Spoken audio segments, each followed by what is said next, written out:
రాజకీయ చరిత్రలో సహజం.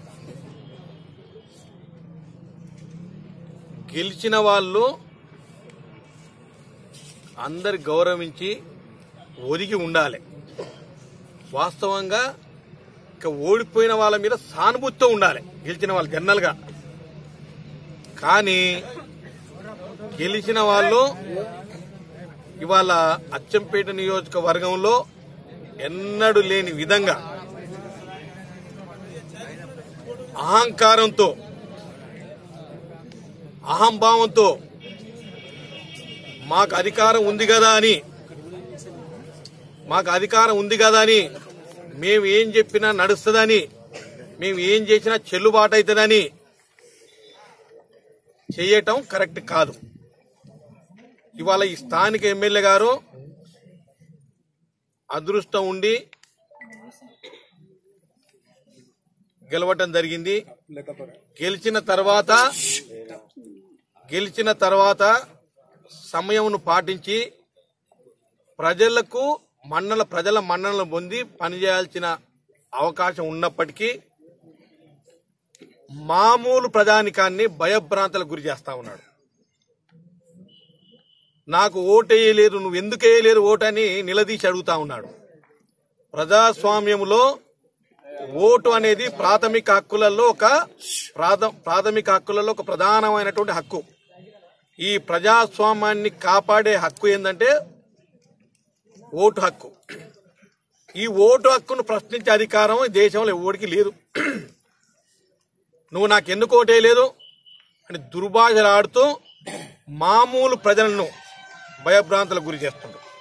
ఒక మామూలు ప్రజలే కాదు, ఇవాళ బిజినెస్ మ్యాన్లను, ఉద్యోగస్తులను, మామూలు ప్రజలను ఒక్కరని కాదు అందరినీ కూడా నానా విధాలుగా బూతులు తిడుతూ నాకు ఓటు ఎందుకు వేయలేదురా, ఇక నేను చెప్పానంటే నా స్థాయిలో నేను చెప్పలేని భాష వాడుతూ అందరినీ భయభ్రాంతులకు గురి చేస్తున్నాడు.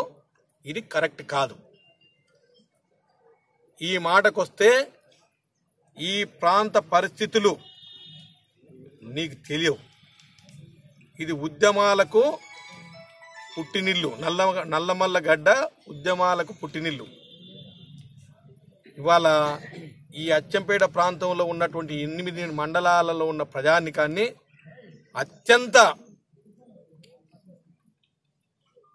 అత్యంత హీనంగా దుర్భాషలాడుతూ రకరకాల ఇబ్బందులు పెడతా ఉన్నావు. ఇది మంచిది కాదు. ఈ ప్రాంతంలో పుట్టి పెరిగిన వ్యక్తిగా ఈ ప్రాంత ప్రజలను కాపాడాల్సిన బాధ్యత నా మీద ఉంది. ఇవాళ చాలా వరకు భయభ్రాంతులతో బతుకుతున్నారు. ఇటు ఉద్యోగస్తులు కానీ, ఇటు వ్యాపారస్తులు కానీ, మామూలు ప్రజానికం అందరూ కూడా ఈ మాటలు విని, ఈ బూతు తిట్లు వింటూ బెదిరింపులు, రకరకాల ఇబ్బందులు, సంపుతా, పొడుస్తా, నరుకుతా. ఏమి భాష ఇది? ఒక ప్రజాప్రతినిధి మాట్లాడే భాషేనా అది? అచ్చంపేట నియోజకవర్గంలో ప్రథమ పౌరుడు అంటే ఎమ్మెల్యే, ఆ ఊరుకు ప్రథమ పౌరుడు సర్పంచి. ఈ నియోజకవర్గానికి ప్రథమ పౌరుడు అనేటువంటి ఎమ్మెల్యే మాట్లాడే మాటలేనా ఇవి? సభ్య సమాజం సిగ్గుతో తల వంచుకుంటుంది. ఇటువంటి వ్యక్తి మాకు ఎమ్మెల్యేనా? ఈయనేనా మాకు ఎమ్మెల్యే? ఈయనేనా మాకు సేవ చేసేటువంటి ప్రజా సేవకుడు అని చాలా మంది ముక్కు మీద వేలేసుకుంటా ఉన్నారు. ఓటమి గెలుపులనేది సహజం. ఇలా నీవు గెలవచ్చు, రేపు ఓడిపోవచ్చు. ఇలా ఈ పార్టీ ఉండొచ్చు, రేపు ఇంకో పార్టీ రావచ్చు. కానీ ఒక పద్ధతి ప్రకారంగా ప్రజాస్వామ్య పద్ధతిలో అందరికీ అందుబాటులో ఉండి పనిచేయాలి. నీవు ఎవరికి ఓటేసినామని అడిగేటువంటి హక్కు ఎవరికి లేదు ఈ దేశంలో. దుర్భాషలాడేటువంటి హక్కు ఎవరికి లేదు. ఎమ్మెల్యే అంటే అందరికి ఎమ్మెల్యే అంటే అందరికి మంత్రి. కానీ కొంతమందికే మంత్రి, కొంతమందికే ఎమ్మెల్యే, కొంతమందికే ప్రభుత్వం అనేది ఉండదు. అట్లేమన్నా ఉంటే చెప్పండి. టీఆర్ఎస్ ఎమ్మెల్యే ఉంటాడు, కాంగ్రెస్ ఎమ్మెల్యే ఉంటాడు, బీజేపీ ఎమ్మెల్యే ఉంటాడు, కమ్యూనిస్ట్ ఎమ్మెల్యే ఉంటాడు. ఇది కాదు. ప్రజాస్వామ్య ప్రక్రియలో ఎవరు అధికారంలో ఉంటే వాళ్ళు ఈ ప్రజలను కాపాడాల్సినటువంటి బాధ్యత, ఈ ప్రజలకు సేవ చేసేటువంటి బాధ్యత ఉంటుంది. అది మర్చిపోయి ఇక నాకు అడ్డం ఎవరు లేరు, నేను ఏదైనా చేస్తాను, నేను ఏమైనా మాట్లాడతాను, నేను ఎవరినైనా దూషిస్తాను, నేను ఎవరినైనా కొడతాను అంటే ఇది ఈ సమాజం ఒప్పుకోదు, ప్రజలు ఒప్పుకోరు. దీనికి ఒక సిస్టమ్ ఉంది, డెమోక్రసీది, డిక్టేటర్షిప్ కాదు, ఇది నియంతృత్వ ధోరణి కాదు. కాబట్టి ఇవన్నీ కూడా ప్రజలు గమనిస్తూ ఉన్నారు. తప్పకుండా నీ పద్ధతి మార్చుకో, మంచి పద్ధతి కాదు ఇది. గెలిచినంత మాత్రాన నువ్వు పెద్ద ఏదో ఆకాశం నుంచి ఊచిపడలేదు. నీవు ప్రజల్లో ఒక మనిషివే. రేపు పదవి పోయిన తర్వాత నువ్వు సామాన్య మనిషివే. ఓడిపోయిన వాళ్ళంతా చెడ్డోళ్ళు గారు, గెలిచిన వాళ్ళంతా మంచోళ్ళు గారు. ప్రజలు అవకాశం ఇచ్చినప్పుడు అవకాశాన్ని సద్వినియోగం చేసుకోవాలి, ఇంకా మంచి పని చేయాలి, ఇంకా బాధ్యత పెంచుకోవాలి. కానీ ఇక నన్ను చూసే ఇక నేనేమో ఇది, ఇక నాకే ఎవరు అడ్డు లేదు అనే మాటలు మంచిది పద్ధతి కాదు.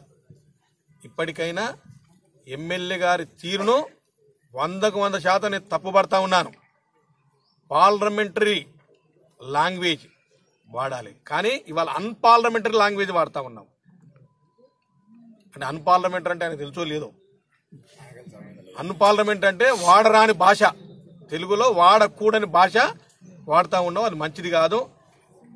హిట్లర్ అటువంటి వాడు మట్టి గడిచిపోయాడు, నీవు లెక్క కాదు. ఈ ప్రాంతంలో పుట్టి పెరిగిన వ్యక్తులు ఇవాళ నువ్వు ఎక్కడి నుంచో వచ్చి అచ్చంపేట ప్రాంత ప్రజలపైన జులుం చేస్తే ఊరుకునే క్వశ్చనే లేదు. రాబోయే కాలంలో ఖచ్చితంగా ఈ ప్రాంత ప్రజలు ఏ రకంగా సమాధానం చెప్పాలనో ఆ రకంగా సమాధానం చెప్తారు. ఎక్కడో నేను ఏందో ఇవన్నీ దగ్గర ముంచి ఏదో పెట్రోల్ బంక్ తెచ్చుకున్నా, లేకుంటే ఇల్లు కట్టిన అంటున్నావు.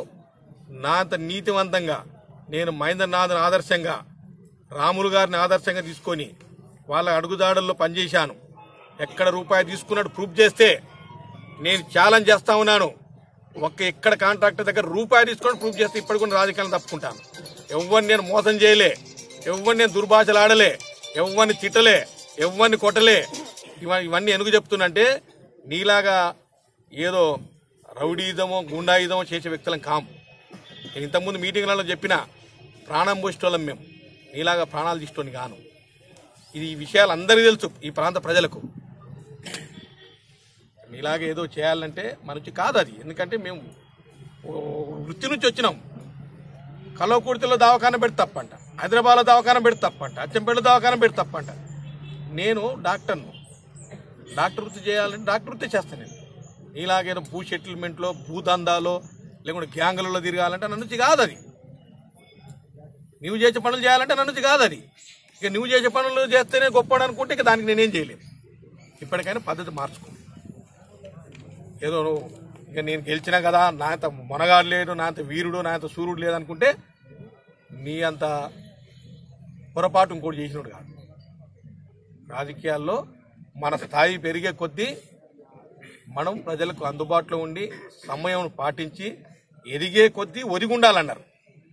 ఇలా నువ్వు ఎదిగే కొద్దీ ఒదుగుంటలేవు. ప్రజలు గమనిస్తూ ఉన్నారు. ఇప్పటికైనా పద్ధతి మార్చుకో. అచ్చంపేట నియోజకవర్గంలో నీ జులుం గిలుం అంతా జాంతన్నై. దౌర్జన్యం చేస్తే చూస్తూ ఊరుకో.